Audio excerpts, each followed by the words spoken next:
ఆంధ్రప్రదేశ్ ఇంకొక రాజకీయ ఘర్షణకు పొలిటికల్ షోడౌన్‌కు సిద్ధమవుతున్నట్టు కనిపిస్తుంది. అంటే ప్రతిదీ ఘర్షణే కదా! అక్కడ 2 పార్టీల మధ్య పాలక పార్టీ, గత పాలక పార్టీ వైసీపీ, టీడీపీల మధ్యలో ఘర్షణ, ఉద్రిక్తత, వివాదాలు ఇంకా అవి భాగమైపోయినాయి.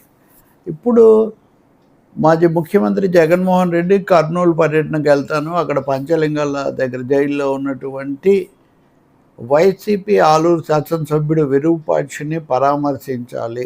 ఇప్పుడు జగన్ కార్యక్రమం ఆయన ప్రకటించారు. రేపు ఉదయం 10 గంటలకు బయలుదేరి విమానంలో వెళ్ళి అక్కడి నుంచి రోడ్డు మార్గం ద్వారా జైలుకు వెళ్ళి వస్తారని 12:30, 1:30 మధ్యలో పరామర్శిస్తారని. ఆ సమయాలు కూడా మార్చుకోవచ్చని. మొన్న సీదిరి అప్పలరాజుని అయితే పరామర్శించకుండానే వెనక్కి రావాల్సి వచ్చింది కదా! మరి ఇక్కడ జాగ్రత్త తీసుకుంటారేమో మనకు తెలియదు. అయితే దీనికి ముందు నుంచి కర్నూలులో 30వ సెక్షన్ 30 ఉంది. అది కూడా కాకుండా ఇంకా చాలా జాగ్రత్తలు తీసుకోవాలని కూడా ఇందాక ఎస్పీ విక్రాంత్ ఆయన చెప్తున్నారు వివరంగా. ఆయన చెప్పడం గౌరవంగానే చెప్పారు. మాజీ ముఖ్యమంత్రి అలాగే ఎమ్మెల్యే విరూపాక్ష వీళ్ళందరినీ కూడా చాలా జాగ్రత్తగా సంబోధించారు. అయితే మేము ఎలాంటి సభకు కానీ సమీకరణానికి కానీ అనుమతిని ఇవ్వలేదు. మేము అనుమతి ఇవ్వడం లేదు కాదు, అసలు వాళ్ళు కోరలేదు. కాటసాని రాంభూపాల్ రెడ్డి లెటర్స్ 2 సార్లు పెట్టారు, కానీ రెండిట్లో జగన్ వచ్చి పరామర్శిస్తారు, దానికి మీరు ఏర్పాట్లు అడిగారు అంతవరకే. కానీ మేమేదో జన సమీకరణ చేస్తున్నాము, సభ పెడతాము, ఇట్లాంటివి ఏమి అడగలేదు. కాబట్టి అలాంటివి జరగకూడదు అని ఆయన చెప్తున్నారు ఎస్పీ విక్రాంత్ చాలా స్పష్టంగా. దాంతోపాటు ఇది అంతా నేషనల్ హైవే మీద జరుగుతుంది ఎక్కువ భాగం.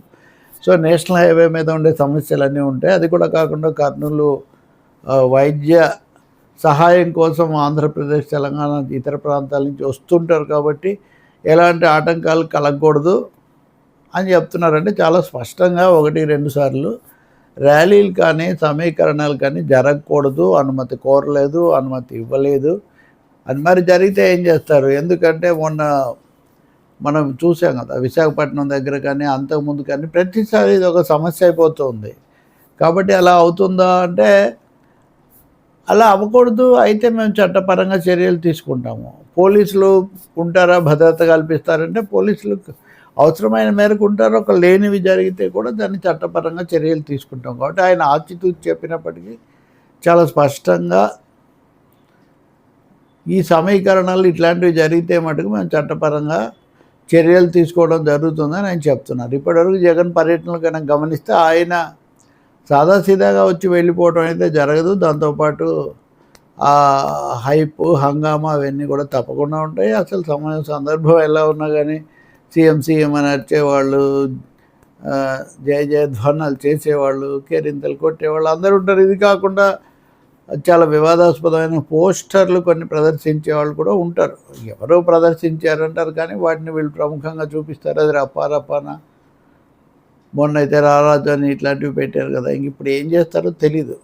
కానీ ప్రశాంతంగా జరగాలని మనం కోరుకోవాలి. ఎందుకంటే పరామర్శించటం అన్నది ప్రతిపక్ష నాయకుడు, మాజీ ముఖ్యమంత్రి యొక్క బాధ్యత, హక్కు. అందులో తప్పొప్పులు కోర్టులు తేలుస్తాయి.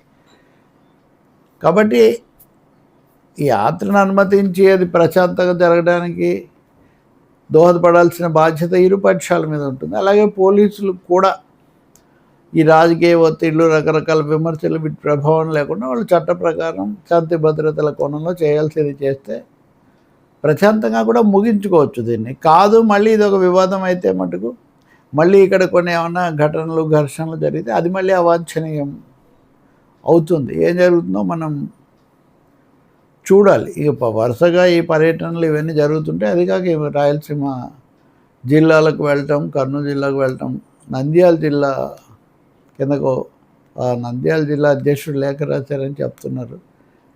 ఏం జరుగుతుందో మనం చూడాలి. కానీ ఈ లోపల గత పర్యటనలు అప్పటి వాటి మీదే ఇంకా ఈరోజు 2-3 మంత్రులు మాట్లాడారు.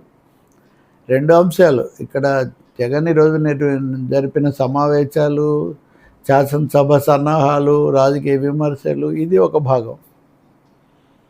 ఈ యాత్రలు, పర్యటనలు, వీటికి సన్నాహాలు ఒక భాగం. కాబట్టి ఇప్పుడు రేపు అన్ని కళ్ళు కూడా కర్నూలు వైపు తిరుగుతాయి. మళ్ళీ ఏం జరుగుతుంది? మళ్ళీ ఒక అవాంఛనీయమైనటువంటి ఉద్రిక్తతలు, ఘర్షణలు వస్తాయా? రాకుండా ఎలా చూసుకోవాలన్నది, అది రాకుండా చూసుకోవడం చాలా మంచిది. ఈ రాజకీయ అంశాల మీద కేంద్రీకరిస్తే, విషయాల మీద, సమస్యల మీద పెడితే చాలా మంచిది. ఇంకా అసెంబ్లీకి సంబంధించి వాళ్ళ వ్యూహం ఏంటి అన్న దాని మీద కూడా మాట్లాడాం. కానీ ఈరోజు చాలా స్పష్టంగా జగన్ మాట్లాడారు, బొత్స సత్యనారాయణ మాట్లాడారు, ఇంకా చాలామంది మాట్లాడారు, స్పీకర్ అయ్యన్న పాత్రుడు కూడా మాట్లాడారు. వీటన్నిటి ద్వారా కొన్ని సంకేతాలు మనకు చాలా స్పష్టమవుతున్నాయి. కొన్ని అది అవాస్తవమైన విషయాలు కూడా చెప్పబడుతున్నాయి. వీటిని మనం ఇంకో వీడియోలో చర్చిద్దాం.